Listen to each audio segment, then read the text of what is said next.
Hi guys, welcome back. Finally you joined me on a lovely warm day. I'm in the car, got the roof down, enjoying the sun. It's going to be a quick video on the Z3. If you remember from the last video, obviously the car failed its MOT. The one thing that I couldn't solve or sort out was the horn. So the car's horn doesn't work. I'm sat in the car now, the ignition's on and nothing's happening. My diagnosis, I believe, is the slip ring. So that's the bit in the back of the steering wheel that contains the wires that allows you to turn your wheel without the wires getting twisted. I believe that is damaged. It's been on and off a few times, and I think somewhere along the line it's either been put on wrong, taken off wrong, or the wires have been caught or damaged. It's just like a ribbon cable that runs in there. It's quite easily damaged. I believe that that is damaged. So I've been shopping and I've bought myself a new steering wheel. Now you'll notice some differences with this. This one has got buttons on it. It's got steering wheel controls on it for the radio and for cruise control. Now this car from the factory never came with buttons on the steering wheel. It, I believe, does come with cruise control, some options, rare in the UK, but I know some American models have cruise control. But more importantly, all I really care about is these ones for the radio. So I really want to connect my radio to my steering wheel, just for that bit of comfort in not having to reach over. It's not far, but it's nice to just do it on the wheel. And it's a cool thing to add to the car, I think. It's a little extra it never had. It's completely sort of factory BMW part as well. I think I can do it. It shouldn't be too difficult. I am planning to get a new head unit in the next couple of weeks, but so I may not connect this one up directly because I need to get an adapter to connect from the BMW factory settings to the aftermarket radio. But I can definitely get it working. I can definitely get I want the illumination on the buttons when I turn my lights on. Now the reason why I bought this steering wheel is this part here on the back. That's the slip ring. So these on their own are anywhere between 50 and 70 pounds. This is what I need to replace. So I was looking at between 50 and 70 pounds anyway. Now for this whole steering wheel, which is in better condition than mine, I will add, it's been re-dyed. That was 160 quid. And I wanted it because it's got the buttons on it. And I thought, let's upgrade it. If we're gonna change it, if I'm gonna have to spend money on it, let's do a real upgrade. This is off of an E39 5 series or an E38 7 series, but it's got to be an early model. So it's got to be pre-1999 model of those cars, because they actually changed the way that the airbag and the buttons connected to the car after 1999. So if I'd have got a later model steering wheel, it wouldn't actually connect to my airbag, and then I'd have airbag lights on the dash, and then I'm no further along in getting a fresh MOT. So I've managed to find the right one. It's for the right money, and it's got the slit ring that I need. This also has 2 extra wires on it, which obviously are for the multifunction controls. So the original slit ring, as you'll see in a minute, has only got the brown, the black and the blue. It doesn't have the purple and white. So the purple is the power input, and the white is to the radio and the cruise control. But I don't have cruise control in this car yet. Who knows, maybe we'll fit it. So for now we're just going to try and sort out the illumination. And what I'm going to try and do is I'm going to try and wire it into my headlight switch, so that when I turn my headlights on, the buttons illuminate. I don't want them on all the time. I want them to match with the rest of my buttons, so I only want them to illuminate when the headlights are on. It shouldn't be too difficult. I know at least changing the steering wheel is not difficult. We'll see how far we get with the wiring. We'll see if it works. Either way, we've got to get the horn working. So first job, similar like you saw in the last video, is got to get the steering wheel off. 2 bolts around the back. We'll get the airbag off, undo the steering wheel, and then pop it off. I do believe my steering wheel is 1 spline over to the left as well, so I'm gonna put it back on slightly back over to the right. I was driving it this morning and I just felt like I was having to hold it to the left a little bit more. I'm gonna get all this plastic off around the back here. We'll remove all of this so I can expose all the wiring. I'm gonna remove this section as well so I can get into the back of there, and I'm also going to remove this part here so I can see all the wiring, see where all the wiring leads to, I've had a look at some wiring diagrams. I'm pretty sure I know what I've got to do. So let's get ahead and do it.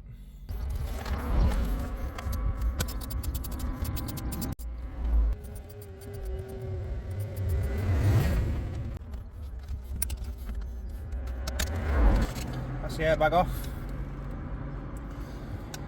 I'll keep the airbag, because why not? I'm straighten off the wheel. This is a 16mm nut.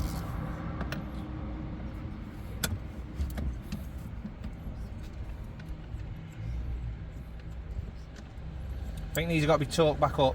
I think it's about 65.5 Newton meters, I believe. So I will torque that back up when I'm done. Like I say, I'm going to take this over one spline. So instead of being there, I'm going to put it there instead. It should be a bit more central. Then I'm going to take the bottom of this steering wheel off.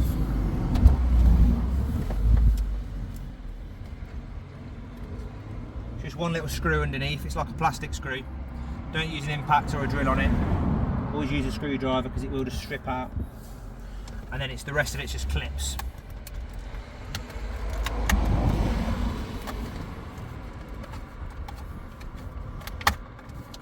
Again, it's old plastic, careful not to break anything. You can leave the top piece up, as long as I can see the bottom bit, that's all that matters. And disconnect the airbag from the little harness.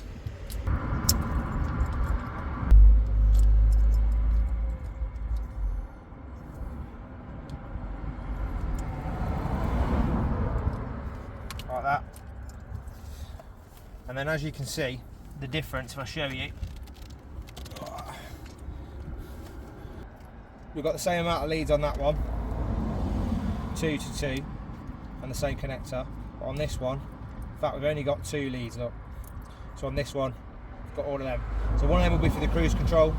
I think the black's for cruise control, purple's for power, for live, and the white I know is for the radio. Next thing to do, now that the steering wheel is completely off, is remove this bottom panel so I can see the wiring that goes into the back of there. And that's just held in with a couple of Phillips screws. Again, take time to get hold up. That's pretty brittle. Just turn left, put one inside. Put it inside here. One inside the door as well.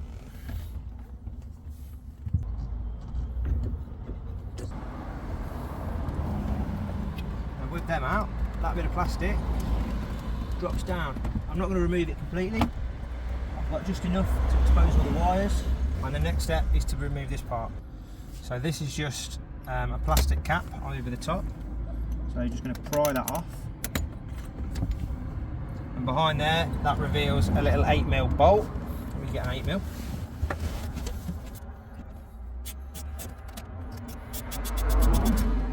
Take that off. That will then thread off.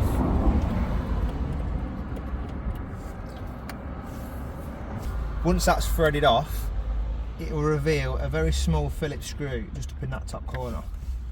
So you can get in there.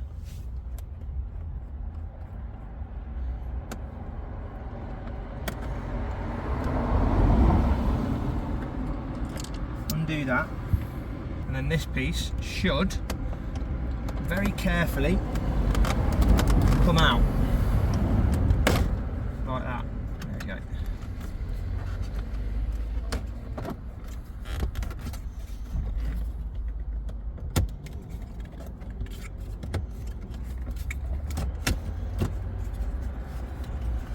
And I've got everything I sort of need now to do it. So here's my view of it. What I'm going to do is I'm going to run a wire from this connector. Off the top of my head, I think it's this one just here, this purple and yellow one, that is the lights on and off switch. I'm going to run a wire from there. I'm going to just splice it into that, solder it on, give it a bit of heat shrink. That's going to run down under my dash, back up to here, and then that's going to go into my steering wheel. And then that would mean that when I turn my lights on, the steering wheel lights are going to illuminate. I'm pretty sure I've got some BMW looms, so I'm going to actually have a look and see if I have got the pins and the right connectors, because if I have got a pin that I can pin into there, I would much rather do that than splice in. So I'm just going to check in the garage now and see if I've got the correct wiring that I can use. After a little bit of rooting around in the garage, I have found this. So this is all of that. So it's an indicator setup from a Z3, which is absolutely perfect. It means I can take out this wire, one of these wires, which would be that wire. I can repin it into there, and then I can run it through there into there. So I've got this bit of wire out, I've chopped the end off, and I've stripped it, as you can see, but I've got the BMW original pin there. Next part's pretty simple. I am going to use pin number 2, so it's numbered on the back there. So if we can just see if the camera focuses. We're going to see it too far. So we've got pin number 2 there, purple. That's the one I need for power, and that corresponds to this one just here, second one in. Popping this off is quite simple, but all you do is you just put a screwdriver in there. There's a little tab. You put your screwdriver in there and you just lever it off, and at the same time you just push down through that little white, through the hole there into the white, and then the black piece will just slide straight off, and that'll unlock the pins, and then you can just drop a new one in it. So I've just unclipped it, and then I just literally slide it off like that. I've added that extra wire into it, as you can see there in the bottom. We've now got 3 pins coming through. My new bit of wire is not quite long enough to make it through there comfortably. It probably can, but it's not giving me a lot of room to work with on the other side. So I'm going to cut a bit off of another wire, add it to it just to elongate it. I'll solder and heat shrink it to make sure it's a permanent fix.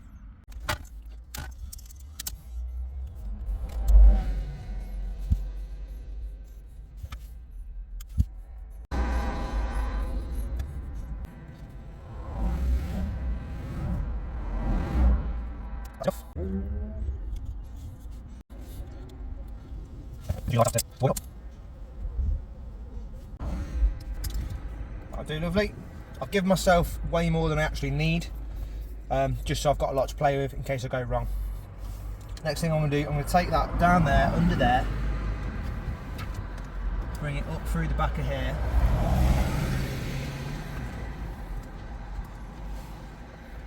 and out there.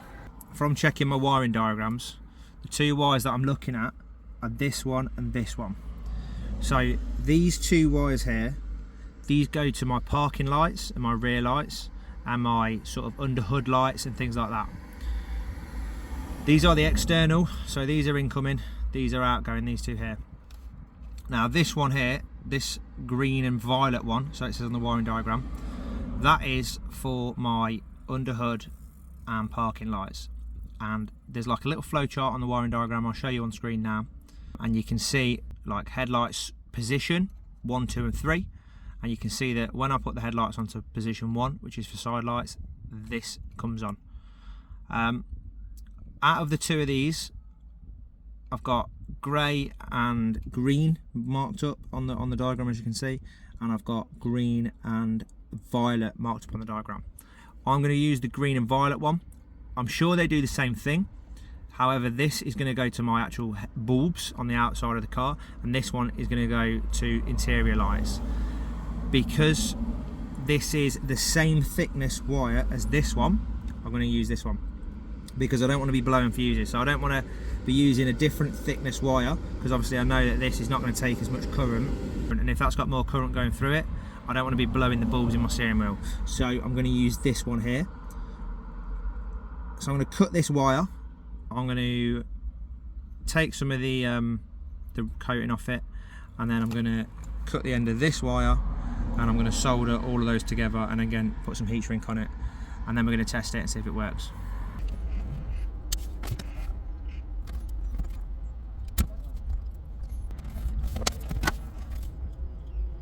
That one. That one.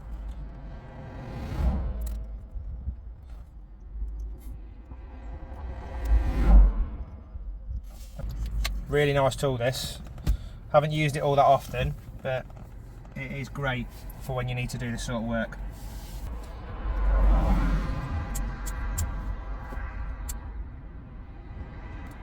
Not the best idea to be doing this in a convertible outside, but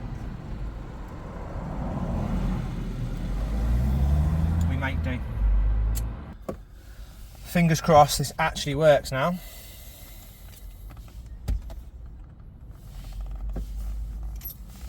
So I'm going to connect that back up. I'm not going to do anything else other than just connect my steering wheel now.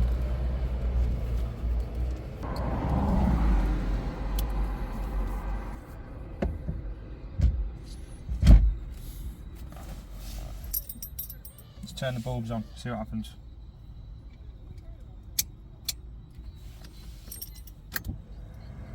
Got power there.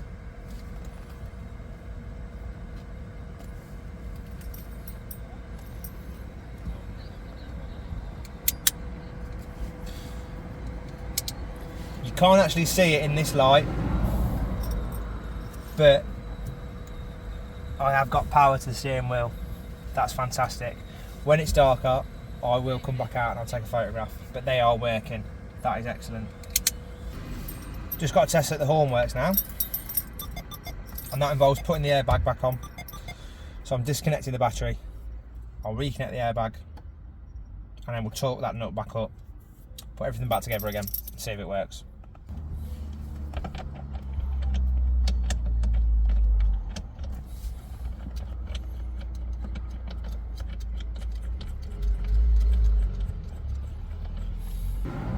We're going 65.5 Newton meters. So that is about there.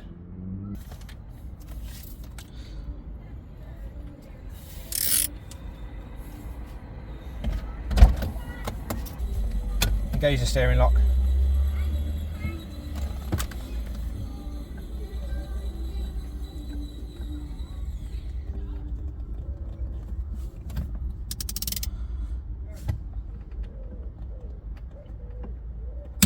Click. That's tight.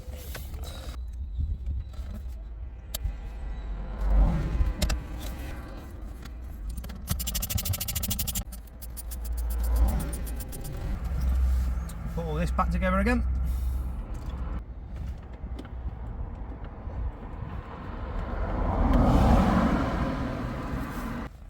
That's all the screws done up. Last one is the cover under the steering wheel.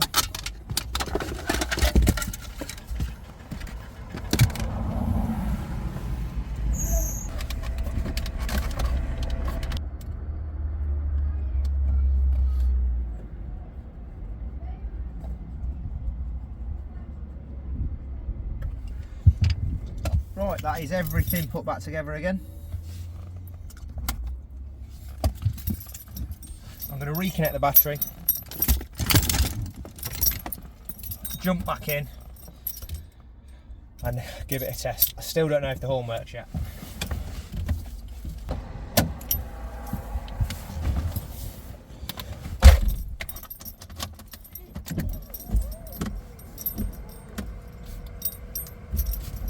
Moment of truth.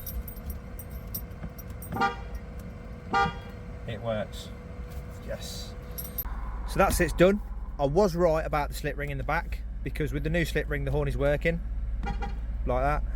Just to bits. It looks better than my old one. It's in better condition, like I said. It's been re-dyed. The backlights behind the buttons work, which is I'm really chuffed to bits with. I'm glad I got it right first time. Just goes to show a bit of patience. And if you look at the diagram, they can be quite complicated at first to read, but you can get your head around them and they do make your life easier.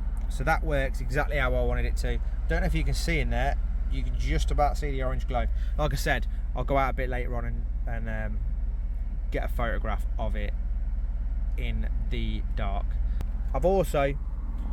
I did this the other night off camera with my gear knob. Finally came. I've got a new gear knob as well. So the interior is looking loads better.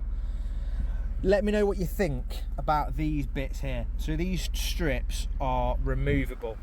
Now I have got a pair of tan strips, which I've had for years. They're from my old Z3, and I'm thinking about replacing these pieces with the tan pieces. I'm not sure about it, so let me know what you think. Should I go with the tan or should I keep them as black? I've got a few other bits of interior as well, tan interior, but I don't want to change anything else. Like, I've got the dashboard. I've basically got a full set of tan interior, minus the door cards because I've already butchered them. New gear knob, quite a rare item to get genuine. Most of these are 6-speed. This is a 5-speed one out of a limited edition 330. It's loads nicer than my last one. It's shorter, it's lower down, it's nicer in the hand, it's made of leather, it's not chipping the chrome off the back. I'm just going to go for a quick drive and make sure that my steering wheel is centre, as it should be. If not, I'll bring it back, I'll whip it off and readjust it. I'm going to order the adapter to try and get my head unit working with the wheel. So thanks for watching if you've got this far. Hopefully you're liking the car, hopefully you like what I'm doing to it. Any suggestions, please put them forward. I'm going to call it a day for that on this video. We'll get the car booked in for a retest, hopefully tomorrow if we've got time, maybe Saturday. But get it passed, get a clean bill of health for another year, and join me for the next video when I should be moving into my unit. If you haven't already, please hit the like button if you like the video, and please hit the subscribe button if you want to see more content, if you want to see more on the Z3, more on the Range Rover, more on the van, and then maybe we'll do a little renovation on the unit because there's lots of work to be done down there as well. So if you're interested in that, let me know. If you want to see like a unit build, you know, painting, electrics, get a ramp in there, building the spray booth, all that sort of stuff, if you're interested and you want to see that, let me know and I'll try and video as much of that as I can and make some videos on it. So join me on the next one. Thanks very much.